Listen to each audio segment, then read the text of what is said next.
Hello kids, magical stories में आपका स्वागत है। मेरे चैनल को सब्सक्राइब करें और हर आने वाली नई वीडियो को एंजॉय करें। अरी नामी एक शहजादी रहती थी।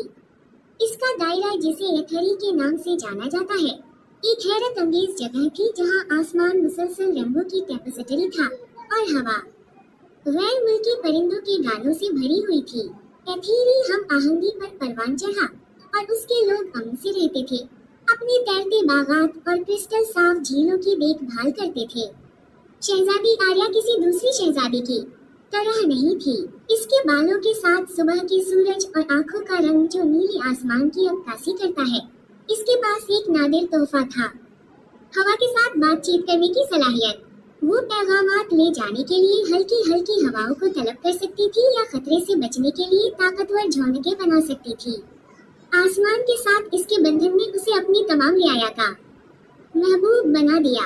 एक दिन एथरी पर एक सियाह साया छा गया। ज़ेफेरुस नामी एक जादूगर बादशाही के सुकून से हसद करता था। उसने उसे अफरा तफरी में डालने की कोशिश की।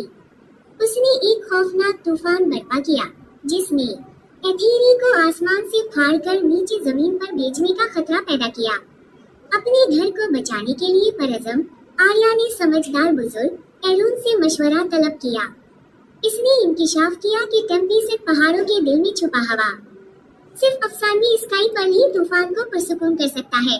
बगैर किसी हिचकिचाहट के आर्या अपने सफर पर रवाना हुई।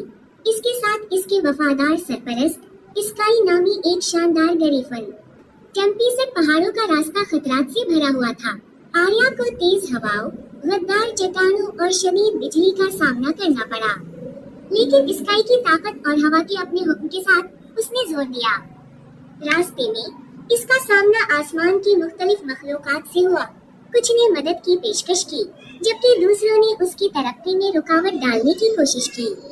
कई दिनों के अनथक सफर के बाद आर्या बिलाखिर टेम्पीसेट पहाड़ों की चोटी पर पहुंच गई। वहां घूमते बादलों के गार के अंदर अंदर स्काई पर बिछाए। जब वो उसे लेने के लिए आगे बढ़ी तो ज़ेफेरुस नमूदार हुआ। उसे रोकने के लिए परअज़म था। एक शदीद जंग शुरू हुई जिसमें आर्या और ज़ेफेरुस एक दूसरे के खिलाफ हवा की ताकत को चला रहे थे। जिद्दोजहद के दरमियान आर्या को एरून के अल्फाज याद आए।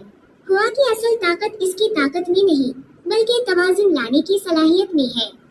अपने तोहफे का इस्तेमाल करते हुए उसने नरम हुआ को पुकारा जिसने ज़ेफेरुस को लपेट लिया। इसके सियाह जादू को खत्म कर दिया। जादूगर अपने तरीकों की गलती का एहसास करते हुए आसमान में गायब हो गया। उसकी ताकत टूट गई। स्काई पर हाथ में लेकर आर्या एथेरी वापस आई और उसे बादशाही के दिल में रख दिया। तूफान थम गया और आसमान साफ हो गया जिससे मुल्क में अमन बहाल हो गया। एथेरी के लोगों ने खुशी मनाई, अपनी बहादुर शहजादी का जश्न मनाया जिसने इन सबको बचाया था।